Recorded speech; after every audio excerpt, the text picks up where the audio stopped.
Mr. Scott, I haven't done anything. I don't have anything on me. I mean, what's the harm in allowing the police to search?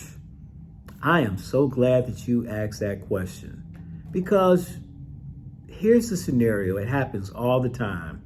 You get stopped. The officer has ran your information. Everything checks out. Your L's are good. Your license is good. Your tags are good. Everything is good until the officer says, you know what, by the way, Mr. So-and-so, do you mind if we search your car? And then you get that magical thinking about, okay, well, I haven't done anything. I don't have anything. What's the harm? Here's the harm. Here's the possibility. This is what happens to people sometimes in that scenario. Let's just say that you live in a family of 4 or 5 people, maybe 2 or 3 people in the family, they drive your car. And of course, you're not law enforcement, so you're not checking the car every time somebody drives your vehicle. You're not checking under the seats. You're not checking to see whether or not something's been dropped in there. When your friends and your buddies get out, you don't check behind them and look all in between the cracks and the crevices of the seats. And so you never know. Maybe you haven't done anything. Maybe you didn't have anything. Maybe you really don't have anything to hide, but maybe there's something in your vehicle that you just simply don't know about. And so you say, hey, sure, officer, go ahead and search. And you sit up there and you're really chilling because you're like, okay, this will be over in a moment. I'm gonna go home. I'm gonna do whatever I had planned. Until that officer comes to you and says, I'm sorry, Mr. So-and-so, but what is this? And you're confronted with something that's illegal.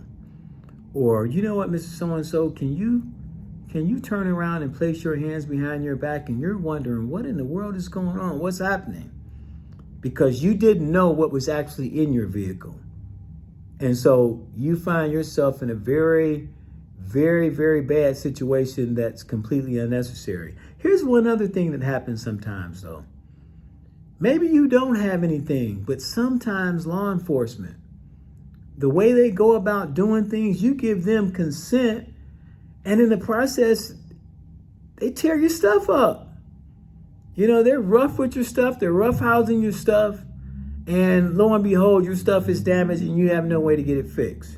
But not only that, sometimes, and I hate to bring this up, but this is just the real world that we live in.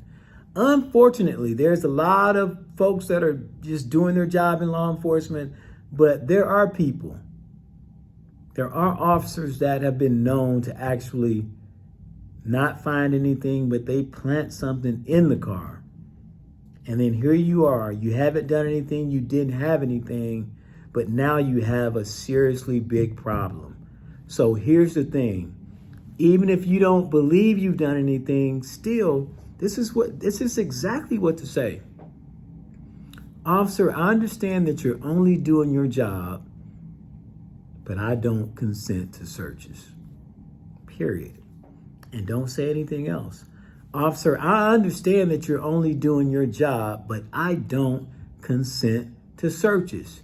And don't trick yourself into changing your mind. Don't worry about, oh man, if I say this, I'm going to look guilty. Stick to your guns. I hope that this has been helpful. Please share this information, like this information, show it to your family, show it to your children.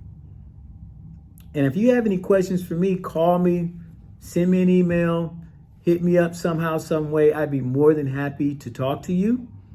And until the next time, and even if there isn't a next time, remember this. If you have to be guilty of anything, be guilty of greatness. And don't you consent to any searches.